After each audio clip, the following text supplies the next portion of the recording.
Now, Dean, we're going to take a look at one of your former clubs, Bray Wanderers. They are in the first division this year, and they came mightily close to snatching that league title last year. Of course, you upset the apple cart, not directly against them, but by winning the playoffs last year, and you've consigned them to another year. One person who might have a bone to pick with you about that is their striker, Gary Shaw, and he joins us now. Gary, you're very welcome to the programme. How's it going, lads? Thanks for having me. Hey, guys. Very welcome. Do you have anything you want to say to Dean? Maybe smack across the back of the head for... No, look, they're jamming up and up there as it is. So look, we'll let them have their moment. So hopefully we can swap positions.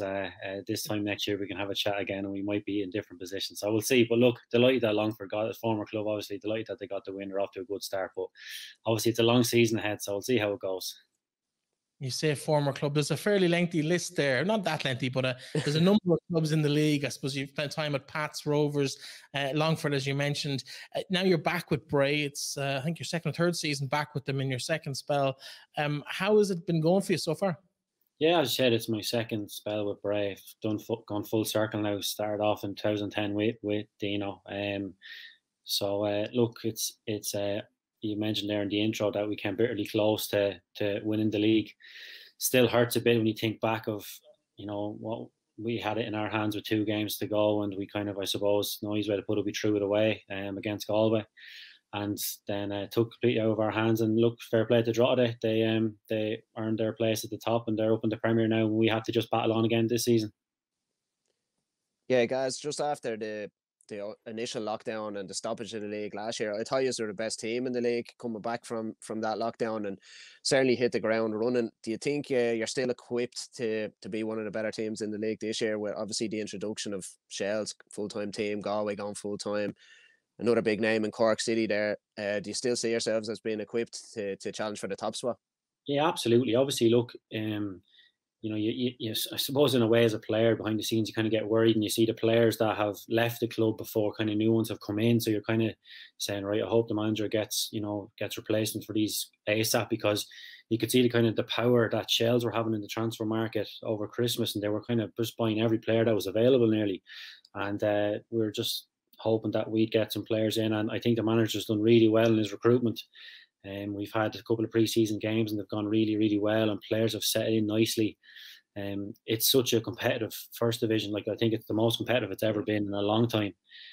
Like with the clubs you mentioned, big clubs, some clubs going full-time, big names in there.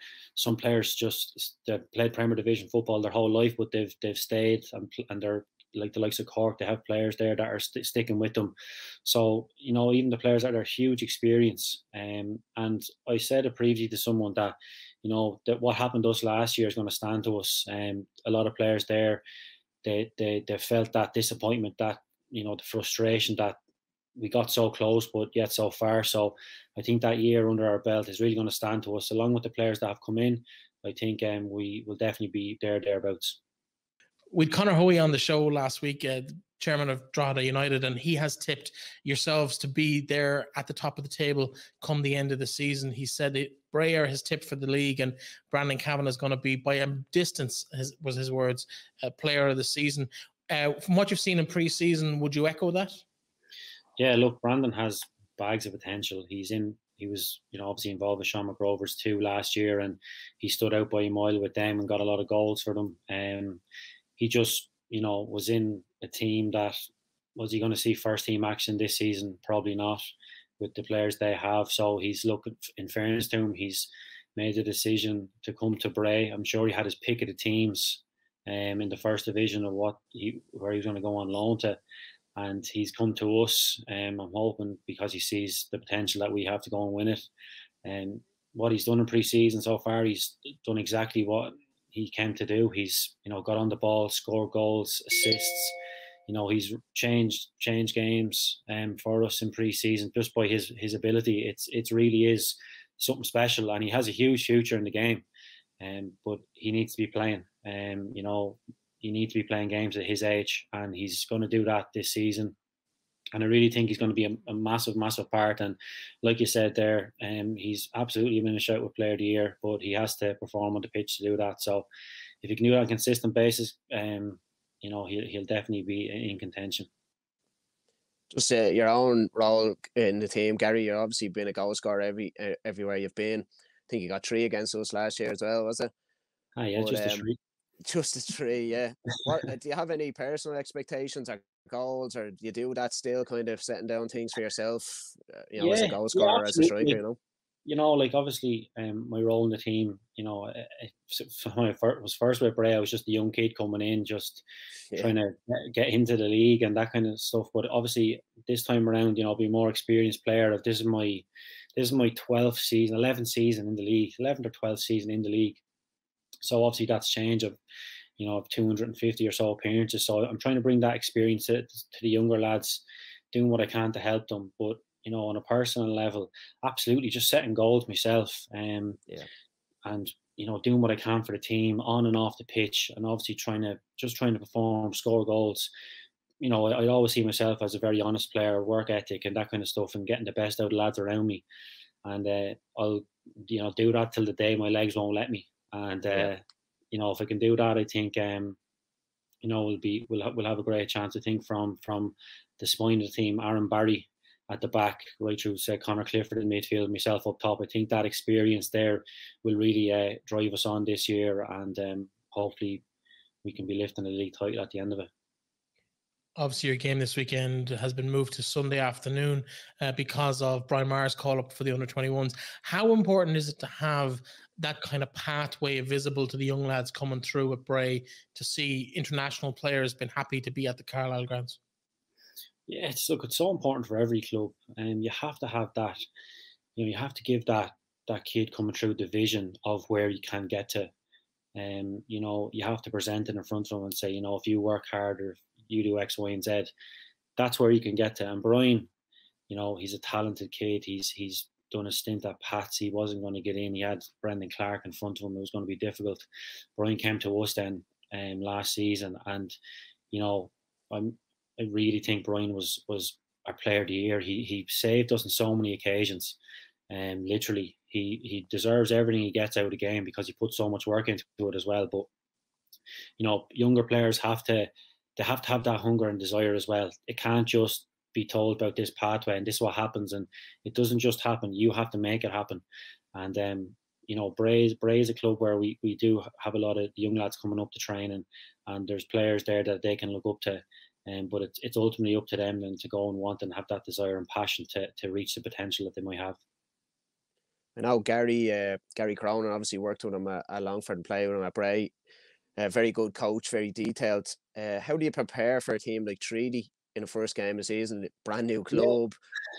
Yeah. It's a strange one. Like it is, brand new club. You don't know what they're going to be about. A couple of their players. I know Joel trained from Rovers and that kind of stuff, but just as a club, and then obviously you don't have fans there and that kind of stuff. So it's a strange one. It really is. It's you're just going to go in blind. Look, we'll obviously watch a couple of their pre-season games, or we'll have games clipped this week. Yeah. We'll see their set pieces and that kind of stuff. But you really can't focus too much on the opposition, especially like the likes of us that we want to go and take the game to them, and we just have to go and impose ourselves. But yeah, look, there will be surprises thrown in because we won't know everything about them and what style they're going to have, the players, the personnel. That we don't have a base to work off. We don't have anything to work off last season, that kind of stuff, what they might do. So it really is up to us to kind of just impose ourselves that, they're nearly fearing us and we're not fearing them, that kind of way. You have to have that mentality going into it because it is really,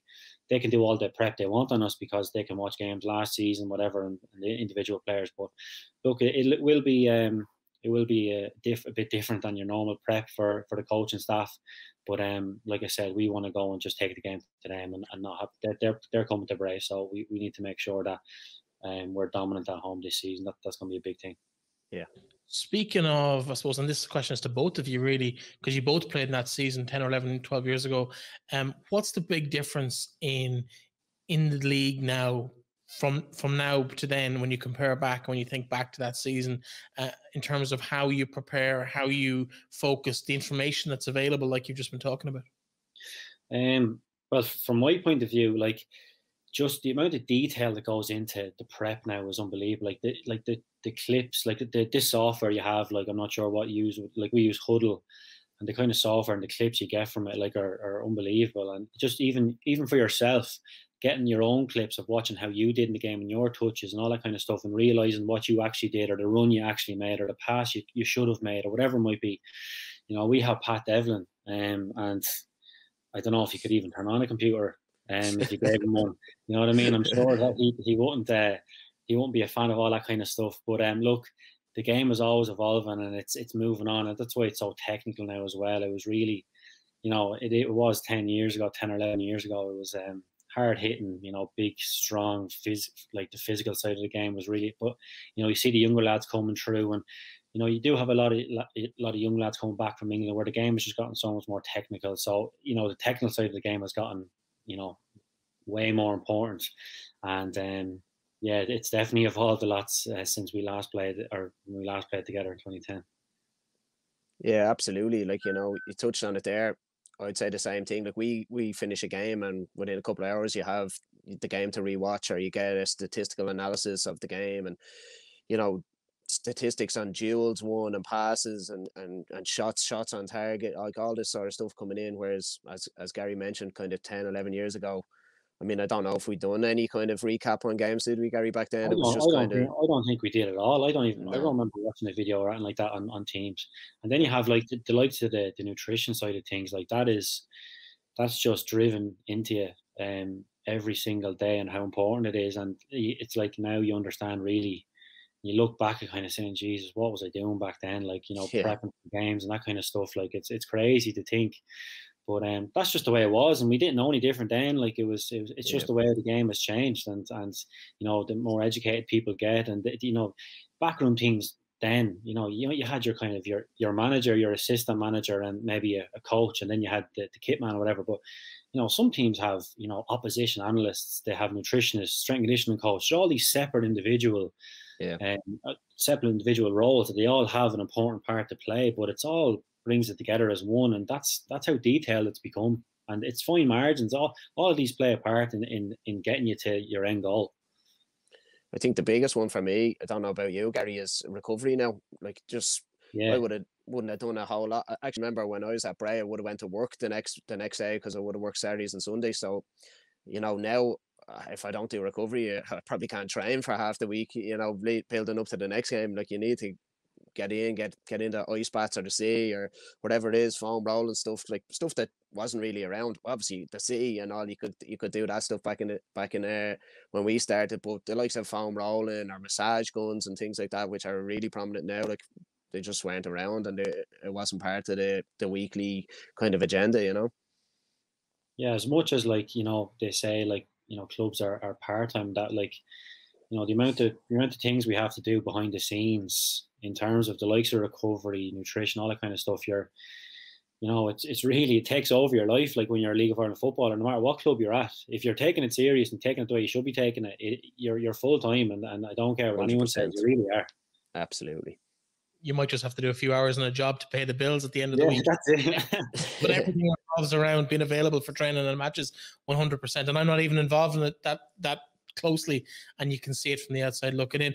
Gary, you talked about fine margins, and I suppose we talked at the outset about how Drogheda had just pipped you for that league, and then Longford obviously went up through the playoffs.